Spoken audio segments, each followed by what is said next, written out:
আজ আমি আপনাদের অল্প ডিম দিয়ে দারুণ স্বাদের ডিম পরোটার রেসিপি বানানো দেখাবো। এইভাবে একবার ডিম পরোটার রেসিপিটা বাড়িতে বানিয়ে দেখতে পারেন। বানানো যেমন সহজ, খেতেও বেশ ভালো হয়। নমস্কার, আমি রুমি। আপনাদের সবাইকে আবারও একটা দারুণ স্বাদের রেসিপিতে স্বাগত। প্রথমে একটা বড় সাইজের মিক্সিং বোল নিয়েছিলাম। তার মধ্যে দিয়ে দিচ্ছি মেজারিং কাপের 1.5 কাপ ময়দা। এখানে 300 গ্রামের মতন ময়দা নিয়ে নিলাম। এবার আমি ময়দার মধ্যে দিয়ে দিচ্ছি সামান্য পরিমাণ লবণ, চা চামচের 4 ভাগের 1 ভাগ। আর আমি দিয়ে দিচ্ছি এর মধ্যে বড় চামচের 1 চামচের মতন সাদা তেল। তারপরে সমস্ত কিছু একসঙ্গে খুব ভালো করে মিশিয়ে নিতে হবে। ময়দায় এইভাবে খুব ভালো করে ময়াম দিতে হবে, তাহলে পরোটাগুলো বেশ নরম তুলতুলে হবে।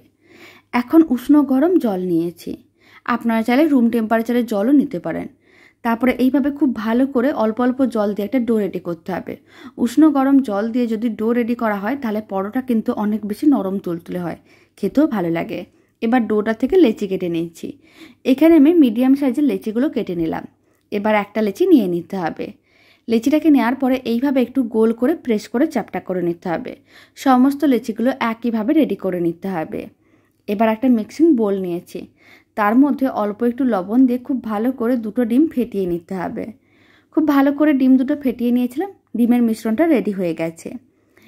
এবার কিচেন স্ল্যাবের উপরে সামান্য পরিমাণ ময়দা ছড়িয়ে দিলাম। তারপর একটা লেচি নিতে হবে।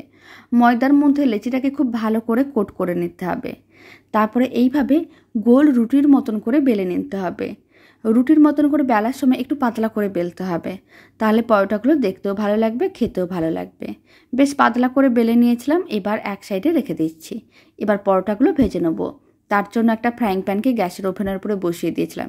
ফ্রাইং প্যানটা গরম করে নিতে হবে। তারপরে একটা পরোটা এইভাবে গরম ফ্রাইং প্যানের মধ্যে দিয়ে দিতে হবে।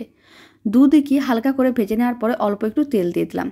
তারপরে তেল দিয়ে হালকা লাল করে ভেজে নিতে হবে, মানে দুদিক হালকা লাল করে ভেজে নিতে হবে। যখন দুদিক হালকা লাল করে ভাজা হয়ে যাবে তখন যে ডিমের মিশ্রণটা রেডি করে রেখেছি সেখান থেকে অল্প একটু ডিমের মিশ্রণ নিয়ে খুব ভালো করে এইভাবে উপরে ছড়িয়ে দিতে হবে। তারপরে উল্টে পাল্টে নিতে হবে। আবার উল্টো দিকেও অল্প একটু ডিমের মিশ্রণ দিয়ে দিতে হবে।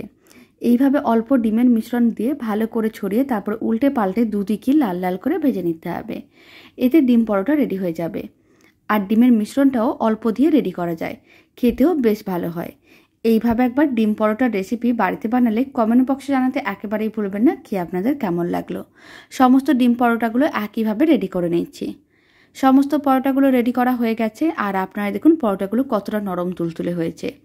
রেসিপিটা ভালো লেগে থাকলে আপনারা যদি ফেসবুক থেকে রেসিপিটা দেখছেন পেজটিকে ফলো করে নেওয়ার অনুরোধ রইল। ইউটিউব থেকে দেখলে চ্যানেলটি সাবস্ক্রাইব করে নেওয়ার অনুরোধ রইল। তো চলুন ভিডিওটা আমি এখানে শেষ করছি। আপনারা সবাই ভালো থাকবেন, সুস্থ থাকবেন। আপনাদের সঙ্গে আবার নতুন রেসিপি নিয়ে দেখা হচ্ছে।